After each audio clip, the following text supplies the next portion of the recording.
So hello guys, good evening. I hope you all are doing really fine. Well, I'm doing really fine as well. So today in this video we are going to learn how do we create videos and post it on TikTok. So to know that, firstly you should have a TikTok app, which you can find it on App Store or Play Store. So click on the app and you can see home, discover, plus sign, and inbox, profile. If you like any of the sound from one of the video, you can just click on the sound, use this sound. If you want to upload videos or photos from your album, you can upload it from here.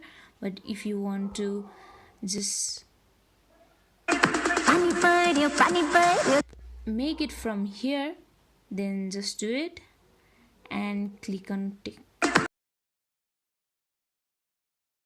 Click on post story if you want to post story, or click on next if you want to post on your feed, and by clicking on post it will be posted.